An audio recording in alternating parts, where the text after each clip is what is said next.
First person to comment with a moment in Shakespeare that passes the Bechdel test, we mail you a sticker.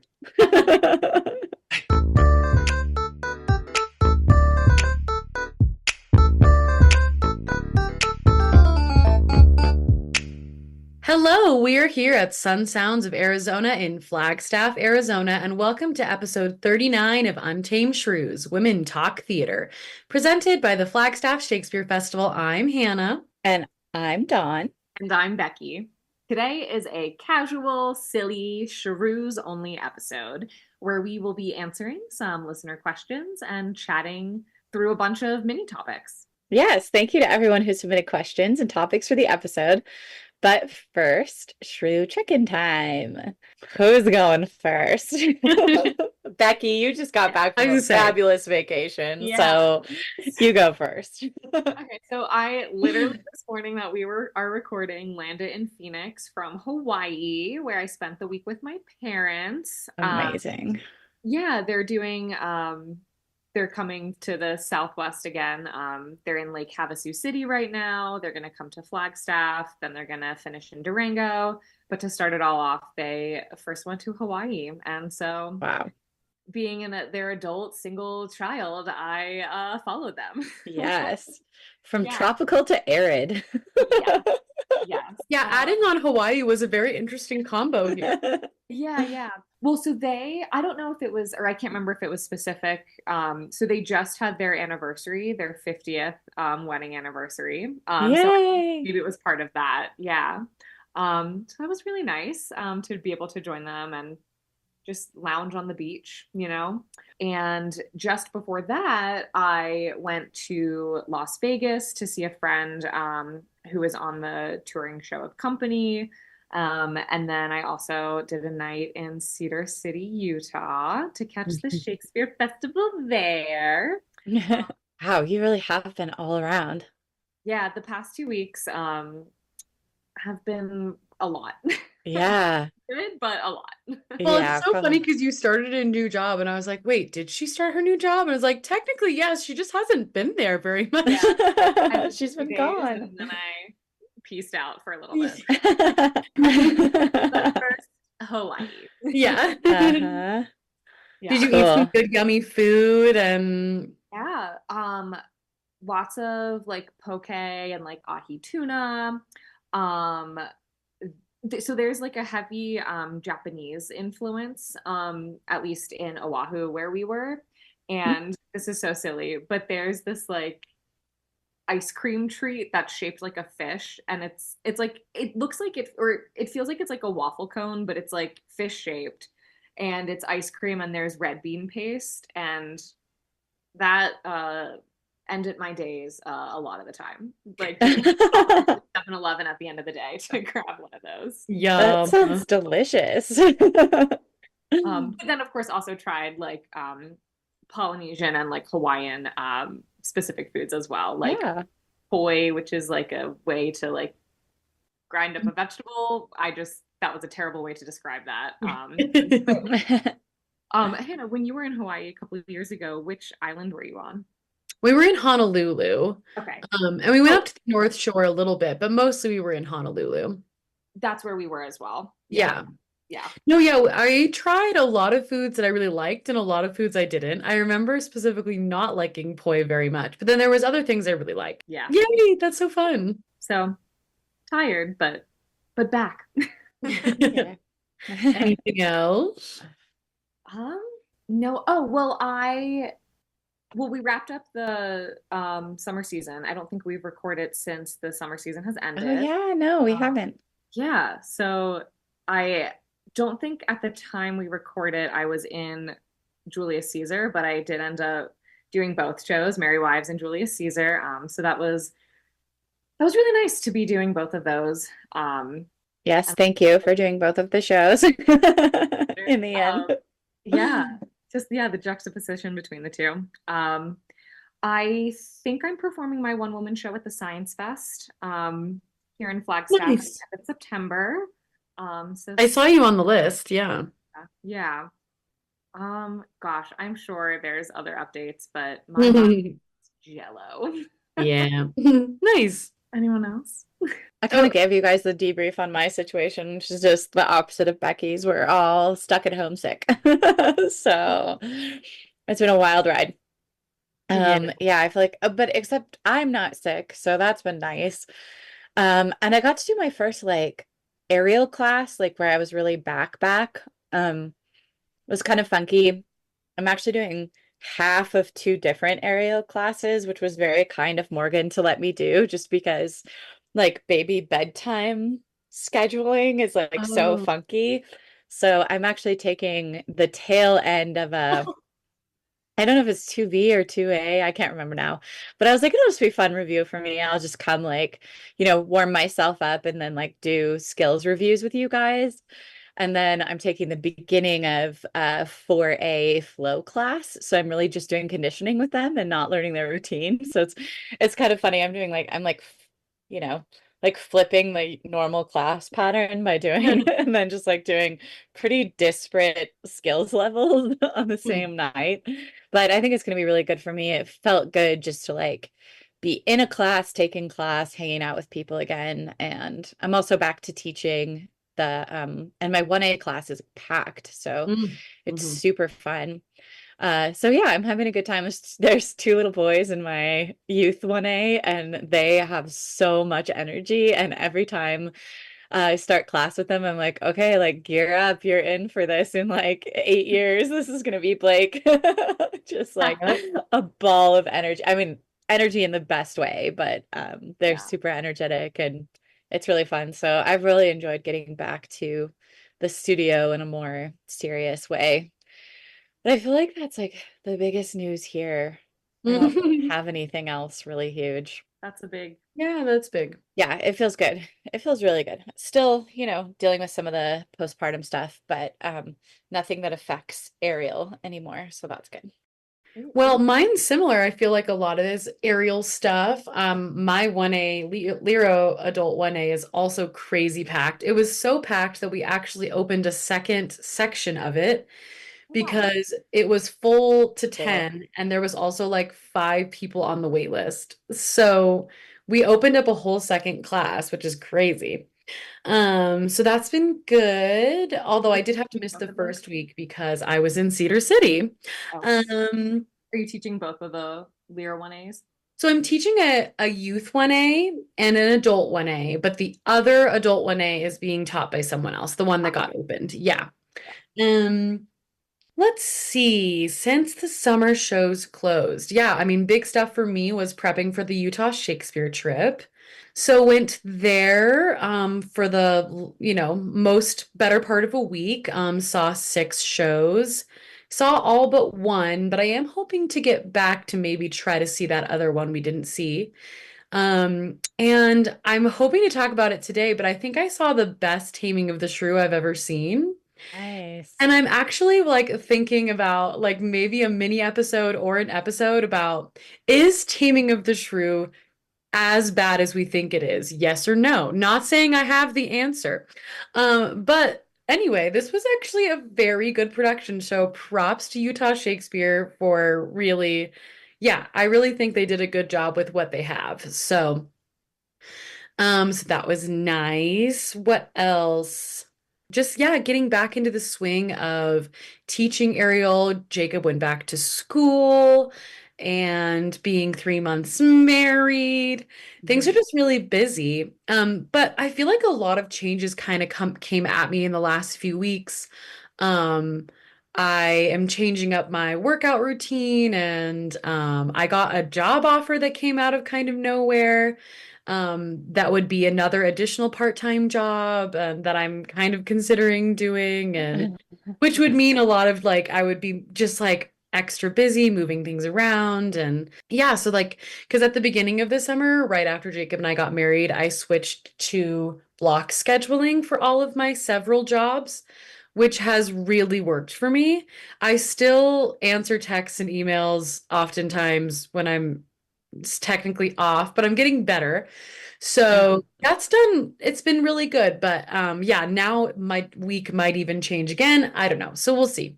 So just trying to figure out you know, what my week is gonna look like every week.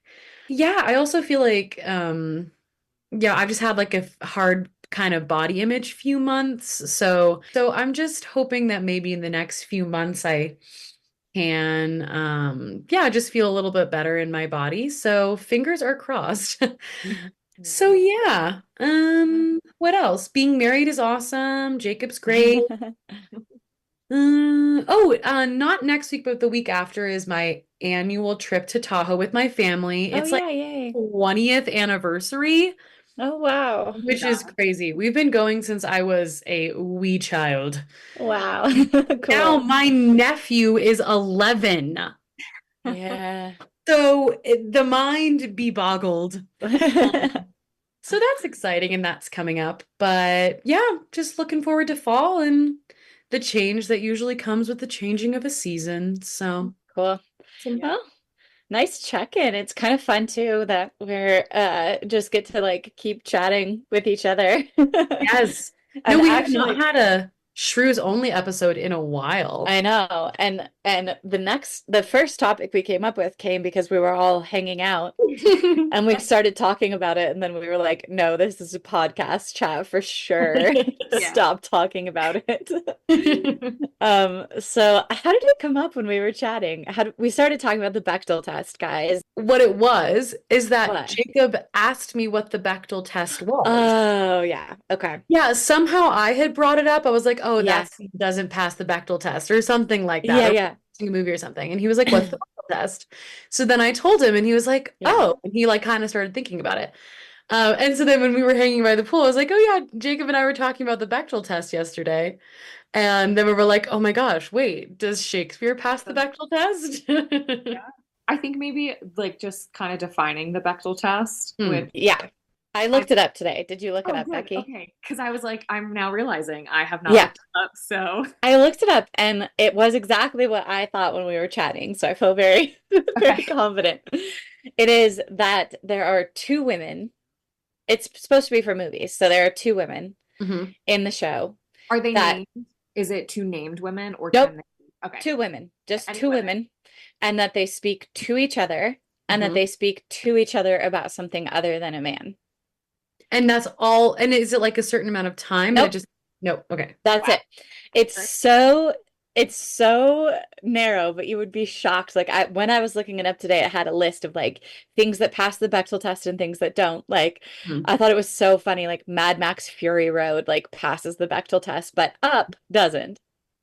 Oh. Toy Story doesn't. Oh. Toy So Story now we doesn't? were also, remember how we were debating this? Does it Yep. have to be about a like a man in which No, is a romantic connection, or is just no. any man in general? It's just those three things I said. Two women speak to each other about something other than a man.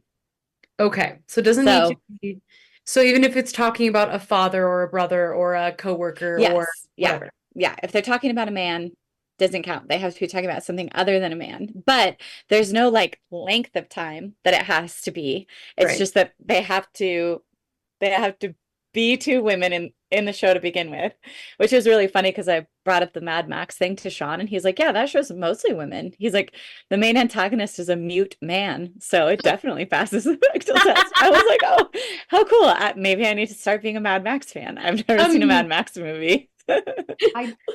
So Yeah. I was trying to think through, like Shakespeare Yeah. plays that might pass the Bechdel test. I'd love to hear from the Shrew crew if anyone's like, oh, you missed an obvious one. But I can't. I can't think of one that passes the Bechdel test. not a single one. No, I thought about Much Ado About Nothing because they're talking about Beatrice in front of Beatrice, but they're talking about Mm. Beatrice and Benedict. So they are talking about a man. Mhm. And there are so many shows where two women don't even speak. Hannah, you might have brought up the only one that I can think of that might be accurate, which is you brought up that Amelia and Desdemona talk to each other about Barbara, Yeah. the mother's maid, Mm-hmm. Barbara, and I think that that would count. Yeah, because, well, okay, devil's advocate here. So, okay, so it's Desdemona talking about Barbara, but Uh-huh. Barbara, or she also talks about how Barbara was scorned by her lover. Oh, yeah. But he's Yeah. not mentioned. I actually think that it's only the word Like he does not have a name. Yeah, but I think And they still might be town. you'd have a hard time arguing that the topic wasn't a man because it Yeah, was a woman who was scorned by a man. right. Okay. Yeah, How so about how about when the nurse comes in to see Juliet and they have that yep, whole silly scene about how she doesn't have her breath, but yes, she's how her still trying to bones get ache right, and but her she's still yeah. trying to get information about a man. So does Uh-huh. that count? She's trying to get information about a man because I also thought about Juliet and the nurse in the first scene when she's talking about weaning Juliet. But Mm, that whole conversation is leading up to the so I think that one might count even more because the nurse and Juliet are genuinely just having a conversation about how old Juliet is and when Juliet was weaned. Lady Capulet is also there and she's about to bring up a man. right. But the conversation between Juliet and the nurse has nothing to do with a man. And the nurse has that giant speech Yeah, about like, how old she was. Wait, she talks the about her nurse husband. talks about her husband. I know. Cute. But I'm not sure because it's like she just the topic of conversation is not. Yeah, it's so hard. I think Oh, this is why people have added like secondary levels to rules about the Bechdel test because right. the Bechdel test is those three things, but I think if you look a lot of places, there is a lot of like argument about like the different, like, is it more than 30 seconds? Is like do they have to have names like Becki was mentioning and like Yeah. all Mm, of this stuff? You can definitely get into gray areas. And then I was thinking a lot of it could depend on casting, right? Yeah. Because depending mm, on how you cast certain characters like mm. Ariel or Puck or some of the fairies, that might Oh, change whether or not those shows pass the Bechdel test. Of course, that's originally, no Shakespeare play passed the Bechdel test on stage right, because there was because it was all physically, men. yeah. So That's a I don't really good. know. Wait, I just thought of another one. Okay, Mhm. so which history is it that the princess in French has that whole Yes, conversation with her maid Henry about the Fifth. Henry V? Yeah. They don't talk Al. about a man, right? They talk about they're like, No, they're like having a French I lesson. actually think that that would count Okay, because later it becomes funny because, of course, she's going to try to speak some English to Henry, right, but the conversation is not about Henry. It's simply about learning English. Hmm. right. So that one I think So might count. maybe. Now remind me, Hannah, in Henry the Eighth, Anne Boleyn has a conversation with her lady in waiting Yeah, or a her name. nurse. And Yeah. aren't they talking about dancing? Oh, they do enter the party, and they might just chat about dancing before Henry asks her to dance. Yeah, I can't remember. I hated that place so much that I blocked it all out, but it's possible. I liked it. I just saw it at Utah Shakespeare. Yeah. Um, I also think perhaps Pericles passes the Bechdel test. Uh, I maybe do not know. between I don't know. Miranda and her stepmother. Oh no, uh, there's a oh, man there, but Mariana, what's her name? Mariana, that's no, Marina? Miranda. Miranda's in Tempest. Are you talking about Isn't Pericles? it Miranda and Pericles too? I thought No, it was okay. like something more water related, like Marina or something. Yeah. Oh yeah, you're right. You're right. It's something more watery. Yeah. But I think maybe when she's talking about killing her, but they're literally talk one of the women is literally talking about murdering the other woman. But So I'm but not sure. she's hiring a man to kill her. She does hire a man to do it. So Oh. I can't remember if he's there the whole time though. Well, he's not. Anyway, it's very tricky to find one in Shakespeare that passes the Bechdel test. This is quite hilarious. Yeah. Yeah, it's Um, obviously not like a clear I'm Yeah. trying to think,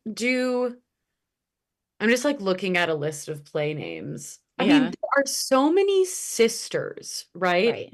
I know, Are but they they don't talk about anything but men. except Rosalind and Celia have so many conversations. They're all about men. although they do talk about going into disguise, right, Bex? So like there's a moment where they're just talking about, oh, but But does it's that Because a count? man is because sending of them into exile. or yeah, yeah. And she's going to disguise herself as a man, so does Yeah. that count? Yeah, I think so. Okay. Oh, so tricky. Do any of the sisters in King Lear talk about anything except Lear? No. Hmm. Mm-mm. Or Edmund. I mean, they fight with each other about Edmund, but that doesn't count either Mm-hmm. because they're fighting about Edmund. So no, Mm. I think it's pretty dismal as far as Shakespeare goes. Pretty dismal. Oh, Hmm. how about Love's Labors? There are just a plethora of lovely ladies in that show, but do I they talk know, about anything except, but they talk a lot about like games and stuff. Like maybe, but Love's they're Labors also has a talking lot a of, lot about not talking about men. They're right. talking a lot about not falling in love. I feel like there might be something in there. Because they talk a lot Maybe. about like, let's go play blah blah Yeah. blah. Let's go play this game out on the courtyard. There could be something like that in there. But the fact that Yeah. we're having to like hunt one down. Dig. Yeah. The smallest paragraph or Yeah. like the 3 lines or whatever. Yeah, just for any little piece of it. But yeah, so just not super prevalent in Shakespeare. But again, he was usually dealing with two or three actors at a time that were playing the women in his plays. So I mean, sometimes, Oh, maxing out at like four. So it's not like he had a ton. who is it? Is it Violet's speech? The like she gave me this ring. Like what means she when Yeah, that's a monologue. oh it's a That monologue. is that is a Mhm. woman. Oh, it's a monologue. You're right. I It's a was like, monologue. yeah, that's true. They have to Darn it. talk to each other. Rule number one, two Mhm. women Talking to each other. talking to each other. Wait, does Amelia in Kinsman, she speaks to her maid, right? But it is about marriage. She also speaks to her sister quite a bit, but I again think they're only talking about men. They Yeah. talk about war, Yeah. but I think it's Mhm. yeah, the two Amazonians and two noble kinsmen. Well, if Christine's listening to this, she's probably screaming through her computer, saying all of the times we're missing, especially in two noble kinsmen, Yeah. when two women talk to each other. But Long yeah, story short, on this mini topic, it's tough. it's really tough. It's also just interesting, like I think every once in a while the Bechdel test resurfaces in popular culture, and it's just interesting to like frame Mhm. things that way and think about things that way. And then of course, like even expand, I mean, that's just one test of representation and diversity, just one narrow test of representation and diversity that we can use to be like, how is this doing? I think that we combat this a lot in the way that we stage our Shakespeare plays by having women play various characters who have interests that are not men. So whether those characters were written as male or female often doesn't matter in the subject matter that they're tackling. When it does, it really does. Like in Titus, like someone has to knock someone else up, and then like really matters if they're male or Yep. female, and you have to like get that right. But most of the time, it doesn't. And you can recast the characters, and then it easily like I'm sure both of our summer shows passed the Bechdel test because Oh, certainly. we Yeah. had women playing, politicians and conspirators and Right. talking about all kinds of things that weren't men. Well, were Wait, men, but there's gotta be something in Merry Wives, right? no, They no. never talk about anything except Falstaff. Or Master Ford. Do they talk about the buck basket, of course, but they're putting a man in the buck basket. Yeah. Yeah. Yeah. I And mean, the whole, I thought of that one too immediately. And then I was like, nah, the whole plot of that play is men. Right. because even and like Mistress Page and Mr. Page wanting to marry their daughter, but it's Yeah. Mm. like but I don't think the two wives talk about Anne. Oh, yes. Yeah. Well, I was thinking about that too. I was like, there's got to be a mother and daughter scene, right? Is there even a mother and daughter scene in any of Shakespeare? Ye- yes, There's there a lot of definitely is. father-daughter scenes, but are there any mother-daughter scenes? I mean, I think there is in Richard the Third. I think And I guess in young Romeo and Elizabeth is in Juliet. that. And Okay. is she with her mom? But I don't know that they speak. And Yeah. then, yeah, of course, Lady Capulet and Juliet. And then there is in Pericles, Mariana's. or whatever her name is that we can't remember, Right. her mother returns suddenly to life at the end. I think they get a mother-daughter scene. Mm-hmm. But yeah, those are also pretty few and far between, of course, in Shakespeare. Winter's Tale has, it's not Oh, a yeah. mother-daughter scene, but it's, what's it, Hermione and Paulina? But do they I was just gonna actually, say, like, I can't what's remember them, like, well, what's They- weird about Hermione and Paulina is that they're like besties, right? But you like never see them Yeah. together because Hermione dies and then Paulina like works on her behalf, right? Yeah. Oh, They're- oh, Oh, Paulina speaks to baby Perdita, oh, but Perdita does not respond because she's a baby. there is no age requirements in the Bechdel test. But what does she so- say to Perdita? Does it have anything to do with a man? Probably something, doesn't she? Well, no, there's who's the guy that gets pursued by the bear? He has his little Yeah. speech that he says to Perdita, but Paulina says something to Perdita, right? Before she like gives Perdita away. I don't remember that. I can't remember that. No. Guys, Yeah. I thought this was gonna be easier. No, it's so hard. It's not easy. My goodness. It's not easy. Well, how do we feel about this mini topic? More to say about the Bechdel test? Nope, I don't have any more to say. I think this is kind of fun though. It's fun to just like jog your memory on all the Shakespeare stuff. I just say if we're wrong, Shrews, let us know, make a comment, tell us what we missed. We want to hear it. That would actually be fun. Maybe we should do a poll if anyone can prove a moment that happened. Send the receipts. Yes. Yeah, first person to comment with a moment in Shakespeare that passes the Bechdel test, we mail you a sticker. Great. We're sending you a Shrews sticker. Also, actually, kind of off topic, but on topic, we just want to hear more from you. I've had a lot of people like that I didn't even know listen to the Shrews be like, blah blah blah, something on the Shrews, or like, Anthony, I see you out there, Anthony. He was like talking about how like he's listening to the Shrews and like learned all this stuff from us, and he was like, this really helped me work on blah blah blah, or like learn about blah blah blah. And I was like, I didn't even know you listened to the Shrews. So we just want to hear more from you guys. So if you, especially if you are an avid listener and have been through, I mean, gosh, guys, like what is this, year 4? Year 3. So Yeah. if you're an avid listener, just like please send us a message, send us an email, like message us on Instagram. We just want to like talk to you guys because I feel like we feel so siloed because we're over here talking to each other and we don't know like anything about you guys. So please reach out. We'd love to hear from you, but that's a random side topic. But I think speaking of them though, we did hear from some listeners with questions for this week. And since we don't have a lot of time, we're having a little bit of a shorter episode this week. Maybe we can each just pick the one we want to answer the most, starting with Becki. Drum roll. Okay, I'll do, well, it's not really, okay, so the question is weirdest onstage moment, and it's not weird, but it was one of the shows for God of Vengeance with Flag Shakes in 2019. Uh-huh. And I was on stage with Dustin Noga. Dusty.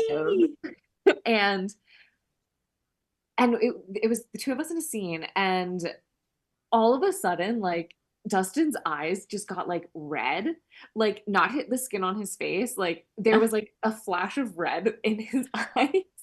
And Whoa. where did this come from? And I mean, surely it must have been like whatever the lights were, but I was like Yeah. trying to like recreate this, and I was just such, and it was a moment of like contention between our two characters, but I was just like, I just feel like I was transported to a different place. Whoa, cool. That is very terrifying. Yeah, and not like the whites of his eyes weren't red, but it was like the colored part of his eyes, like there was just like a flash of red. I don't know, it was Wow. so Like they are when they go red in a photograph, like they were just like but red like on stage. Crazy. Yeah. Yeah. Crazy. Has he heard this story? I'm pretty sure I told him, I don't know if I told him like after that show or maybe at Yeah, closing, but I'm pretty sure I told him. I don't know if he remembers. that's funny. Yeah. Hannah, I'm do you have one? Well, so I'm gonna take weirdest and Yeah. like change kind of what that means to me. So I didn't think about this very hard, but the first thing that came to mind was when I played Desdemona. The I guess more just like the weirdest experience I've had was I was like certain that the stage combat was not gonna bug me. Like like you guys know, like I usually find emotional recall very cathartic. I usually find like very highly emotional scenes quite safe. Like they don't really worry me too much. They don't usually like affect me in anything other than a positive way because I feel like I can very much like pour all of my anger, frustration, sadness of all the rest of the world kind of into that moment. So I actually find them very helpful. So I was like super not worried about playing Desdemona, even though obviously she has very bad violence, like, on her. And I was like, yeah, so I was like super not worried about it. But, she gets killed by her husband. And I just remembered that when we were working on my death scene, like we were working on we did like a kind of combo because, she gets smothered by the pillow, blah, blah, blah. Well, there is a moment where, it was decided that he was going to choke me. And he was gonna do like what are these called? Like the back, like when you go behind someone and stick their neck like in your elbow. What's that called? Arm bar or something like that. Like a So choke. anyway, we like rehearsed that, and I just remember like leaving that night, and I could feel the actors like hands around my neck like all Ooh. night. And it was just Oh, so creepy. He didn't yeah. like do anything wrong. He didn't like, leave a mark or something. It was Mm. more like the emotional, I don't know. So I just remembered like being very shocked by that because I was like, this is weird. I've never really experienced something where I've like taken something home so much. But I distinctly remember I actually went straight from rehearsal to an aerial class, and I'm like driving to aerial just like in complete silence. Like, this is strange. And I Yeah. wasn't necessarily like scared or like, yeah, I don't know. It was just like I could feel the like presence of the scene still sort of like on my body. I don't know. It's hard to explain, but I've never had anything else like that happen to me before. So I Yeah. definitely took it home. But that was in a rehearsal, not in a like show. So slightly I different. think that's fair. I think that's also a really good example of why we talk about cycles of consent, because you could be like, there's no way this is going to bother me. And then come back to the next rehearsal and be like, that really bothered me. Yeah. I need to not do that again if possible. Yeah. Or I need to have a check in and a check out before and Right. after so that I don't take it home or whatever. Yeah, But like, closing And out the it yeah, whole didn't it didn't bother me again after that. I mean, we did it, yeah, we ran for like what, 3 weeks or whatever, and it never bugged me yeah, again after that. It was just that it must have just been that first time we worked on the yeah, scene. It's like, oh wow, that's kind of alarming. yeah. Well, I Like mean, I remember when I it's was very in the personal show, violence. Like, right, I warned my mom when she came to see that show. It was like, Mom, I do get murdered in quite an intense way. So just so you know. And she's like, thanks, honey. aw, mama. Thanks. I Anyways, that's mine I was not on stage for, but I still want to use it. I was in the show. No, I was on stage. I was on stage. I was on stage, and it was the first year of Flagstaff Shakespeare Festival when we did 12th night in Heritage Square. And someone really high on some kind of intense psychedelic, because this is just like an outdoor stage in the middle of downtown Flagstaff. And there's this huge building behind the stage area, and it has like one of those fire escape stairwells. Do you know what the one you guys probably know the one on the back of Babbitt Ford, and then it has like a little balcony to that door into the top of Babbitt not Babbitt Ford. Babbitt, um just Babbitt. Babbitt, yeah, Babbitt Babbitt Yeah. Outfitters. Outfitters, yeah. And it's like that stairwell and then that door. And this guy who is like super high on some kind of psychedelics. First, he goes by on his skateboard and he is like screaming about um, like I don't know, some Shakespeare conspiracy theory of like who actually wrote the play or like whatever it was. And then he starts actually climbing that stairwell in the like middle of the play, and he gets to the very top to a balcony that is 2 stories high, and he's just like in the back of our show, high on drugs, high on a balcony, and he literally puts his arms out and goes, I think I can fly. Oh no. You're like, Oh And at that no. exact moment, the actor playing Sir Andrew Aguecheek, Marshall Glass, God bless him, he had like seen the whole thing going down and like run up behind the guy on the stairwell. And at that exact moment, Marshall just like grabbed the guy and like pulled him back down the stairwell. Oh my So God. just no. that was definitely the weirdest thing that's ever happened to me while I was on stage.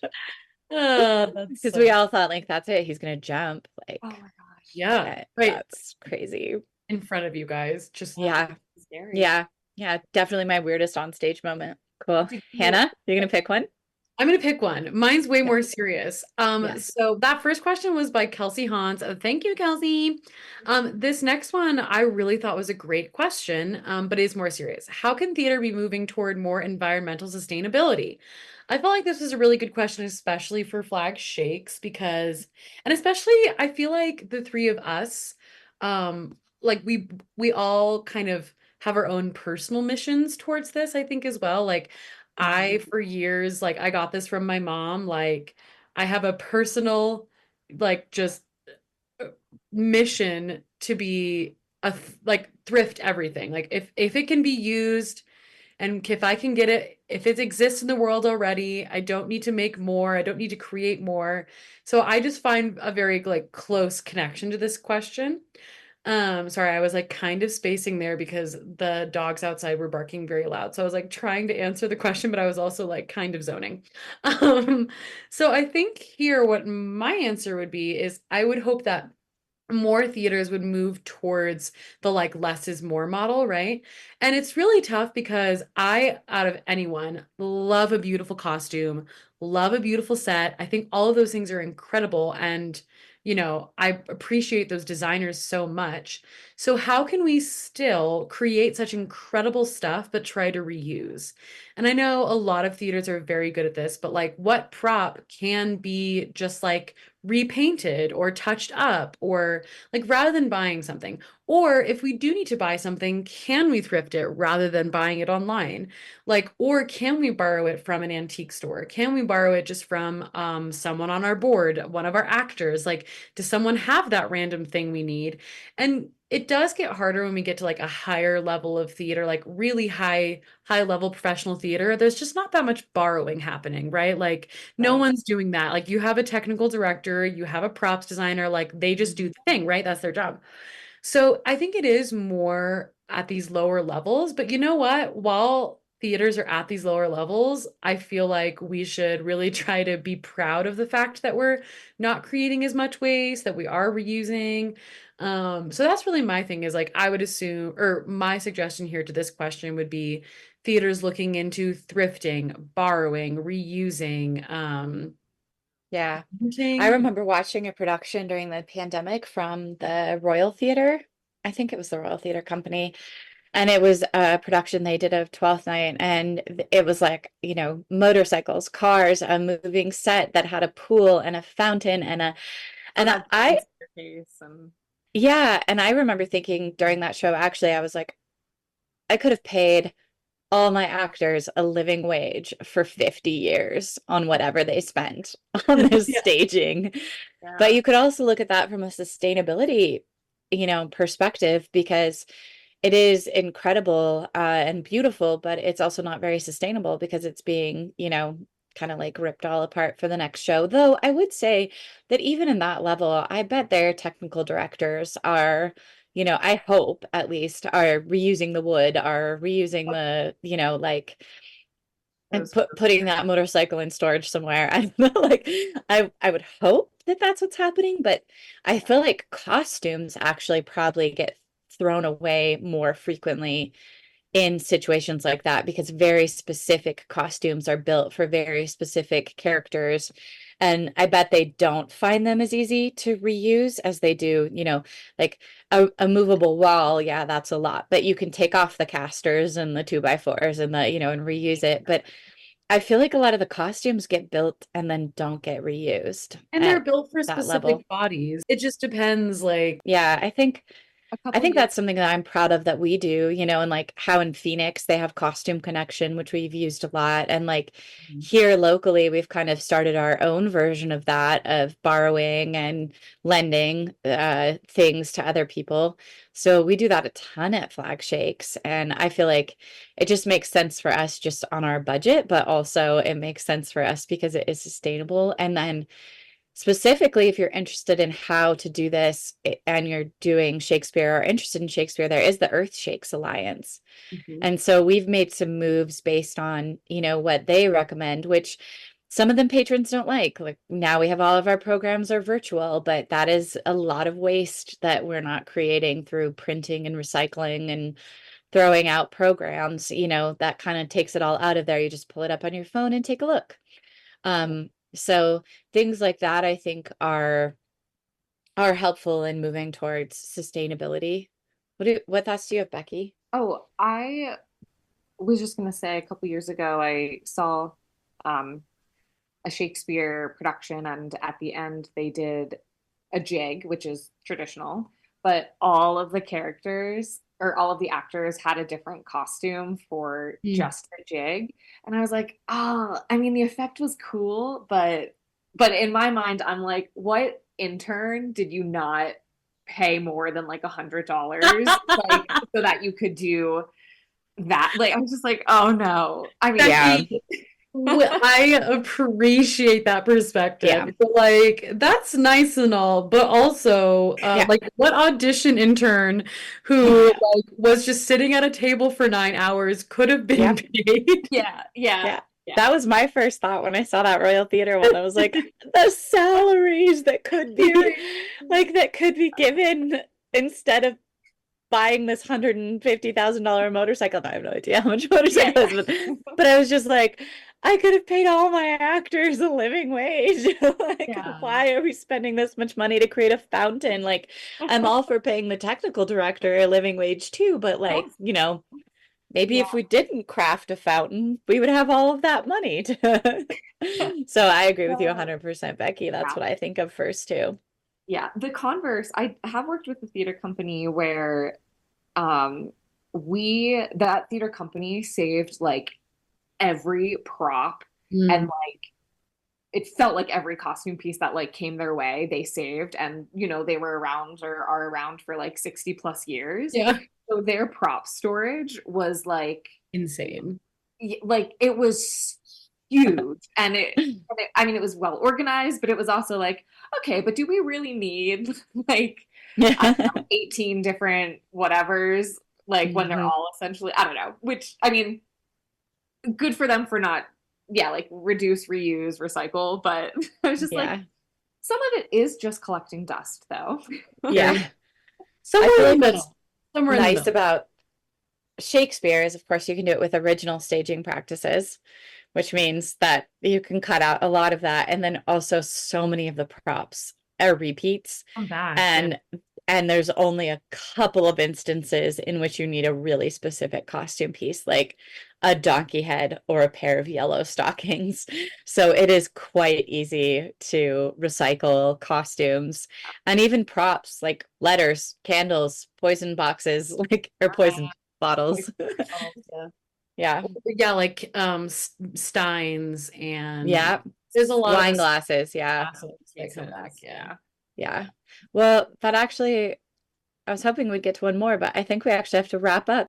We're out of time for today, but we will definitely save the rest of the questions for another Shrews only Q&A episode. Yeah, we had a couple of other awesome questions that we will save, or maybe we'll answer them on like an Instagram live, or I don't know. Oh, It'll cool. be fun. Yeah. Oh yeah. That'd be We can do fun. that. So yeah, thanks. That was awesome. I love when it just gets to be us. Yeah, Me just too. chit-chatting. All right. Well, thank you everybody for listening to this month's episode of Untamed Shrews. I'm Becki. And I'm Dawn. And I'm Hannah. Join us for our next episode in November. So crazy. Like, how is it almost? Yep, crazy. Yeah. Follow Untamed Shrews on our Instagram at Untamed Shrews Podcast and on the Flag Shakes website. All episodes of Untamed Shrews can be found wherever you get your podcasts, as well as on sunsounds.org. Please subscribe to the podcast, leave us a review, put us in your Instagram stories, donate at flagshakes.org/donate, become a podcast sponsor, and buy Shrew Crew merch. Help support the Shrew Crew. This episode of Untamed Shrews starring Hannah Johnson, Dawn Tucker, and Becki Zaritsky. Show art by Calliope Luedeker. Podcast theme song by Cadence Lamb. Podcast produced and edited by Hannah Johnson. Presented by Flagstaff Shakespeare Festival and recorded with Sun Sounds of Arizona. Special thanks to our audio engineer, Gina Byars. Bye! Bye, guys!